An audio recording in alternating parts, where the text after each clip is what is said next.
Welcome to the WebMD Health Discovered podcast. I'm Dr. Neha Pathak, WebMD's Chief Physician Editor for Health and Lifestyle Medicine. Today, we're digging into what's keeping a lot of us from heading outside. If you're like me, you're noticing that it's becoming harder and harder to let our children go and play outdoors like we did during the summer months. And that tracks with what scientists are seeing. We have had more than a year-long streak of record-shattering hot months, continuing through June of this past year. And it looks like there is a high degree of certainty that 2024 is going to be even hotter than 2023 was. So today we're going to dig into how this change in our climate can impact our health.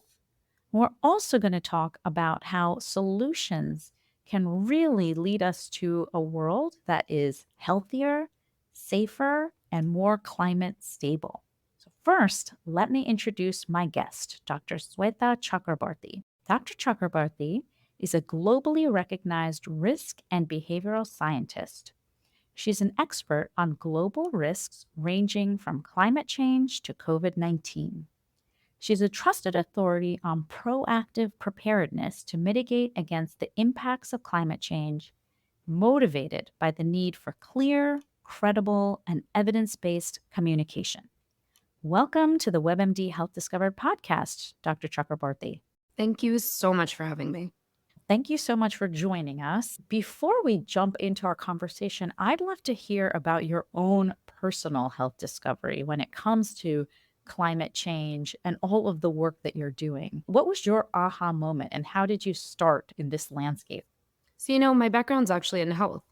I studied behavioral science and I was trying to understand why we still have adverse patient outcomes when we have such good preventative medicine and clear treatment regimes for disease states that have really been understood for decades now. And there's still such negative adverse outcomes, like for cardiovascular disease. Why is it that even when doctors tell their patients to take statins, there's still something like a 70% non-adherence rate? And I was fascinated by that because I was a pharmaceutical sales rep for a short period of time. So all of those different drugs that were part of the cardiovascular line is actually what motivated me to be curious about why humans don't actually make the best decisions to improve their utility, whether it's health, whether it's where they're living, whether it's their education. We systematically see irrational decision making that doesn't result in the best end outcomes for us. It's also one of those things that I found super interesting is that your individual decision making, even about your own health, it doesn't just stay with you. It's not a personal problem, like a lot of us want to say. It actually impacts your family, it impacts your community, impacts society more broadly. And that is something I found fascinating as well, because I think so many of us, especially in America, this American exceptionalism, we can do whatever we want, decisions that are being made, really, we have the right to do it. But the fact is that so much of what we decide to do has broader implications. And so I started my career in health and I realized pretty much everything I was studying and looking at, the source of it, the source of why things were becoming worse in terms of patient outcomes, adverse outcomes, was linked to decision making, a mistake in perception that didn't align to actual realities. And then also the environment around us was rapidly changing, which was making it more difficult generally for improved outcomes. So there's worsening communicable diseases. There is worsening non-communicable diseases. There's longer seasons for mosquitoes being vectors of disease. And all of those factors were happening because of a very simple fact that the planet was warming and we weren't getting a grip on it and we weren't adapting fast enough to this new climate reality, this new environment. And this new environment is amplifying every single aspect from not just our health, which is what we're talking about here, but to security, right? There's a word for it in security communities. It's called threat amplifier. So existing conflict and violence is being made worse by the planet warming. And then we're seeing it in food security issues. We're seeing it in water scarcity. We're seeing it in every single aspect of our lives. And so once I realized that was the aha moment, right? So health is where I started. I realized health outcomes were being made worse because of climate. I realized that patients really didn't make the best decisions for themselves because of this interesting quirk of our brains, this perception versus reality gap that we have.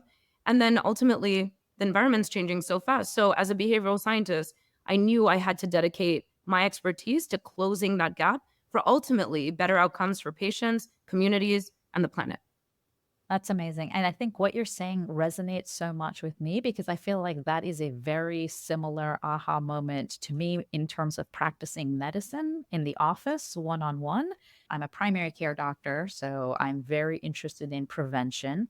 And you start going upstream of, okay, here's the condition. Well, what caused that? Well, what caused that? You sort of get to the environment and climate as being foundational, as you said, a threat multiplier for so many of the reasons that you can't necessarily make the healthiest decisions because so much of it is outside of your control or seemingly outside of your control as an individual.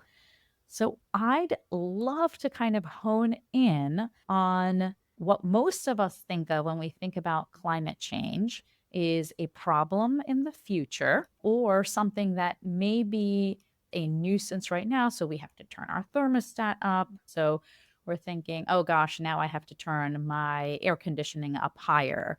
So, how do you help shift that gap in the work that you're doing from the reality that this is a problem affecting us right now to the perception that, oh, this is something that I'm going to have to worry about in the future?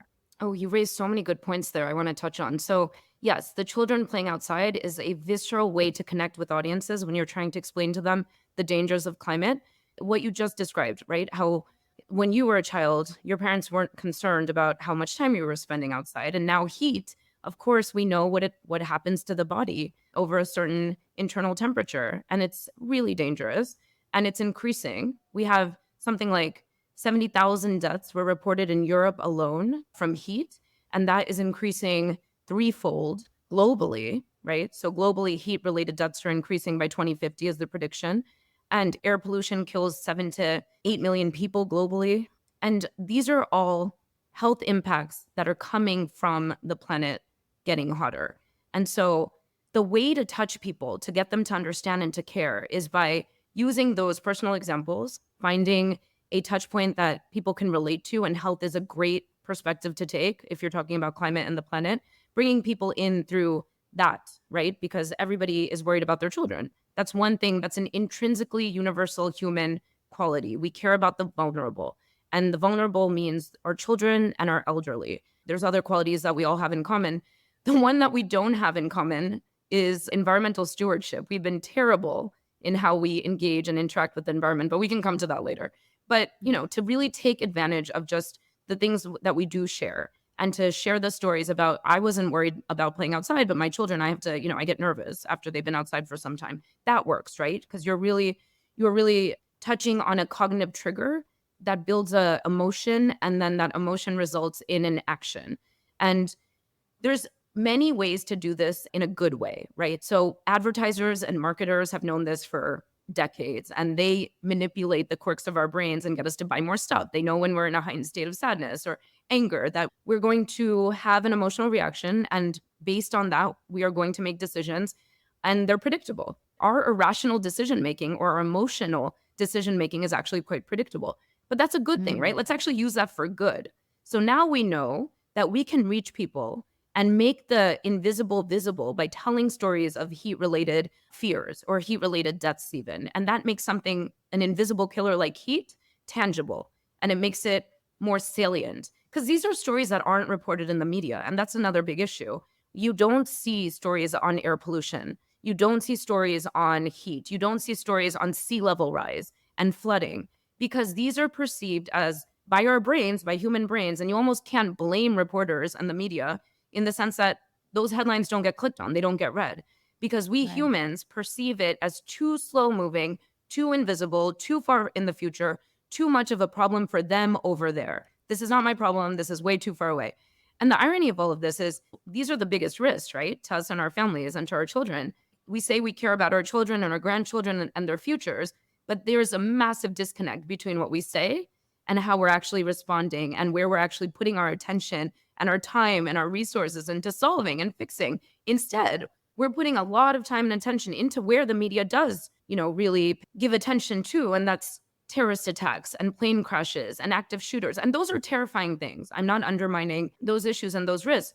But if you actually look at the base rate statistics of those risks occurring versus, let's say, heat and pollution, there is a massive, massive disconnect as to where we're actually putting our time and attention. So, me as a behavioral scientist and as a communication scientist, how do you close that gap so that our decisions are commensurate with the reality of risks that we're actually facing? That's what we're not doing correctly right now. But you hit the nail on the head. It's talking about children, it's telling those stories. That's how you start to get people to care.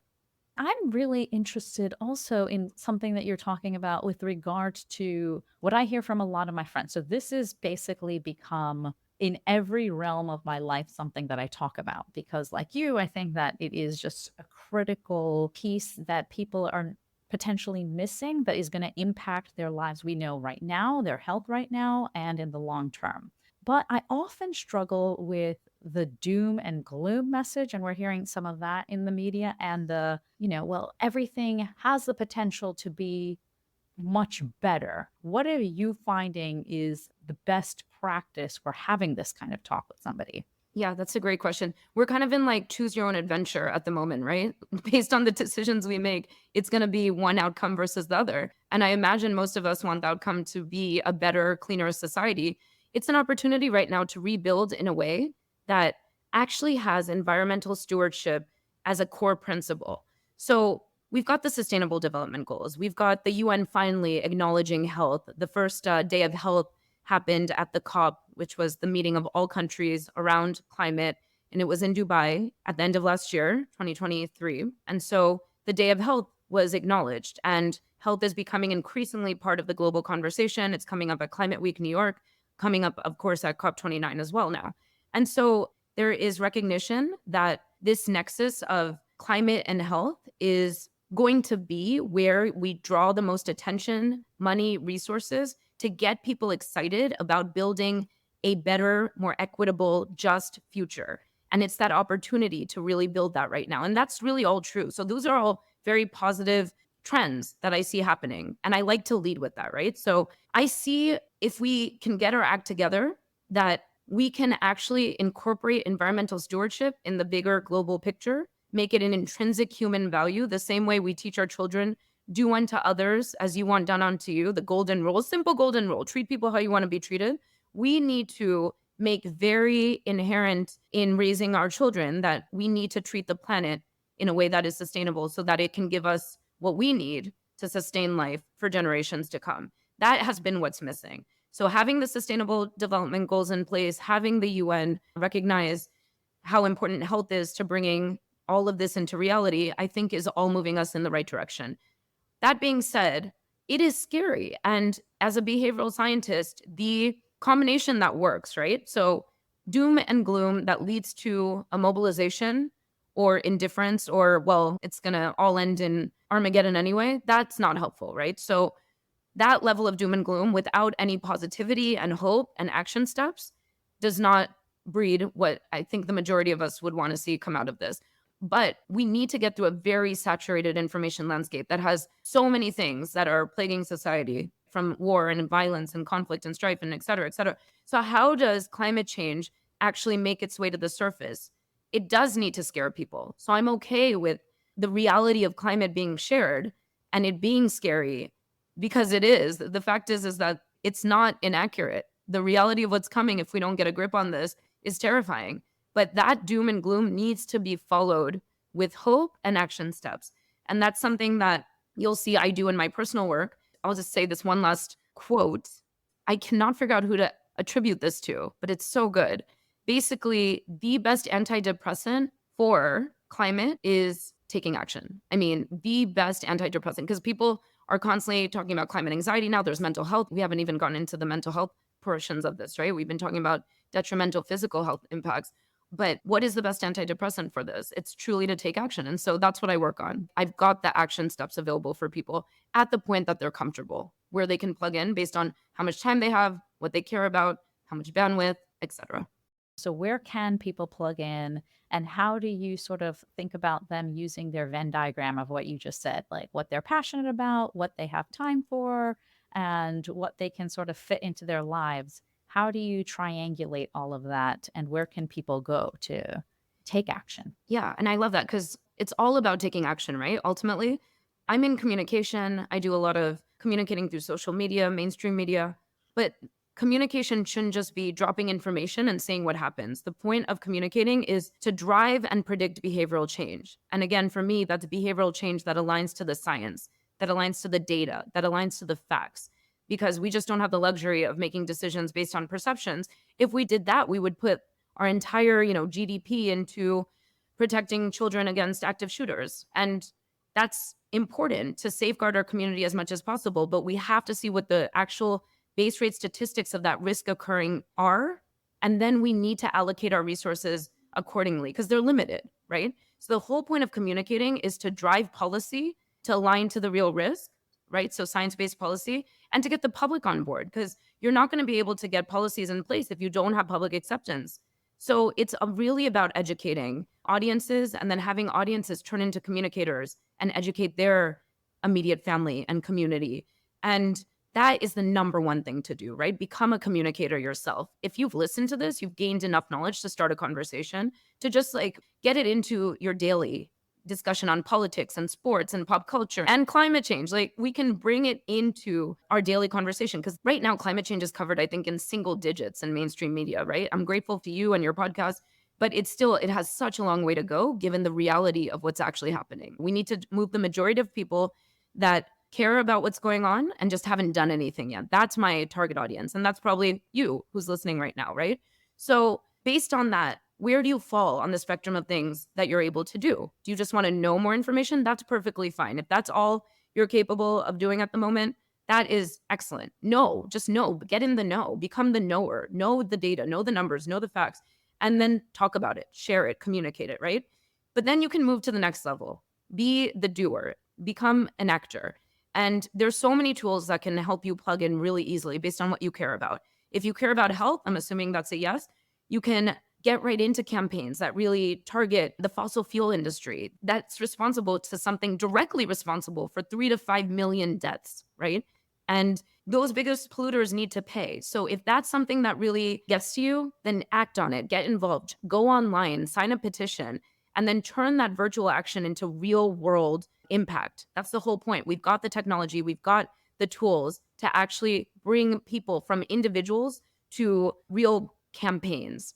And so lending your name, right? Your voice, your signature can go a really long way. And the tools to allow you to do that, the We Don't Have Time platform, it's totally free to use. You can log in and you immediately get plugged in. You can see if you're interested in fashion, right? Can you adjust the clothing that you're wearing on your body? Can you adjust the food that you're consuming? Can you do things in your day that bring you to the next tier of caring as a actor on climate? And there's so many tangible, actionable steps to be able to take across so many different sectors. So I highly encourage you to look at that and just look at all of the different options that you have. And then finally, what I would love for everybody to get to is global citizen, because we know that climate change does not respect political borders. There's so many impacts of climate that are going to affect regions and are going to affect the world. Weather is interconnected. So the jet stream weakening is resulting in the polar vortex coming down into the lower latitudes. We are so interconnected globally that we need us as citizens of the planet to really consider ourselves global citizens. And that means raising your voice to multilateral efforts, to the UN conferences, to the World Economic Forum. And you don't have to get there right away, right? Start where you're comfortable and see how easy it is to plug in. That's my appeal to listeners. Can you share your own personal climate joys at the sort of individual level, and from the fact that you are a global citizen, what are you seeing that is bringing you some climate optimism?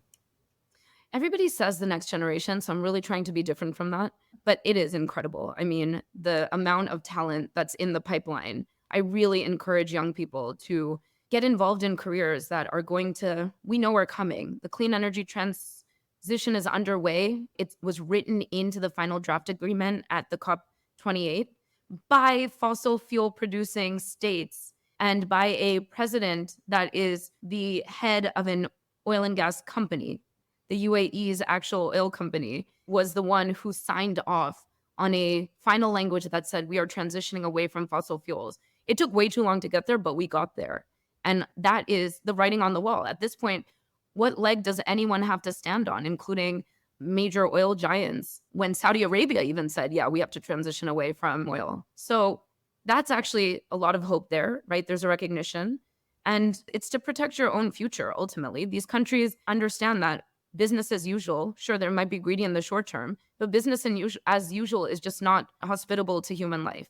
So, what gives me hope is the talent that's in the pipeline, those that are there advocating and championing that I see, even if you can't physically go because it's out of many people's means, not just young people. It's not like you have to show up to every single one of these, but we have the technology for you to plug in, right? So again, you can do so much of this stuff virtually.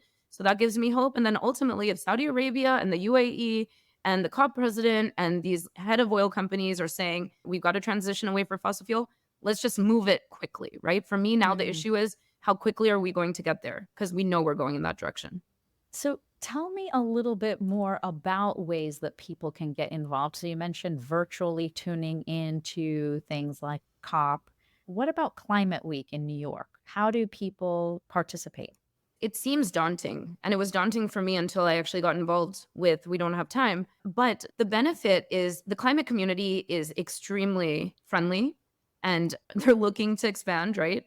And so there's always room for an additional somebody who's interested in getting engaged and getting involved. There's so many nonprofits, there's so many events that are open to the public. There's so many events that are live streamed. My company live streams the Clinton Global Initiative events, the World Economic Forum's events. From UN TV, we live stream what the UNFCCC is doing. And so it's easy to just watch, right? If you can't physically be there, but you can participate through our platform as well. We've created an engagement tool where you can talk to others that are also watching. You can talk to interviewers, get them to ask questions to hold those in leadership accountable for what they're doing in the private sector and the public sector. So the technology is there to get involved for sure. And then if you're able to make it, there's a climate week near you at this point, right? So you've seen them pop up kind of all over the world, which is really exciting. You can start one, but you can also just get into what's already happening. There's so many options and so many directions you can go. And it's an extremely welcoming place.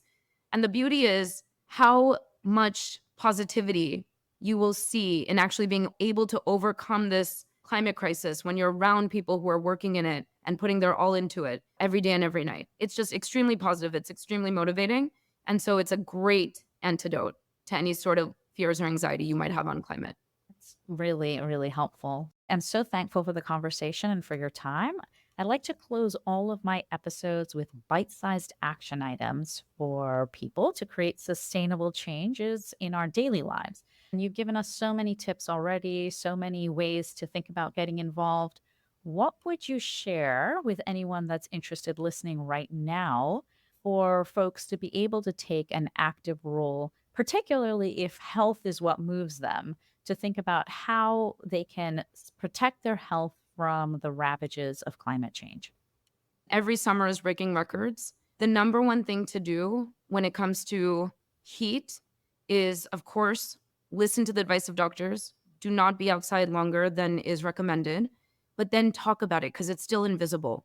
And so, as a behavioral scientist, the real issue that I see faces human beings is we perceive lower risk and attribute lower risk when a risk is invisible or slow moving or far in the future, like I mentioned. And so it's really important for us that care about health and care about the risk of heat, for example, as one of the worst impacts of climate in terms of health impacts, to talk about heat and make it visible.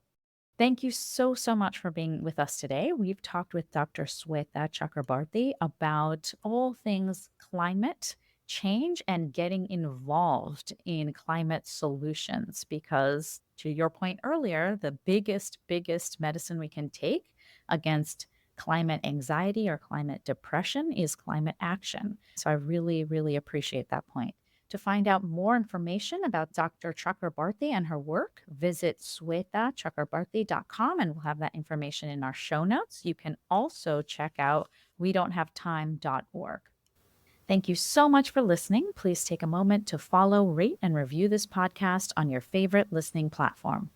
If you'd like to send me an email about topics you're interested in or questions for future guests, please send me a note at webmdpodcast@webmd.net. This is Dr. Neha Bartak for the WebMD Health Discovered podcast.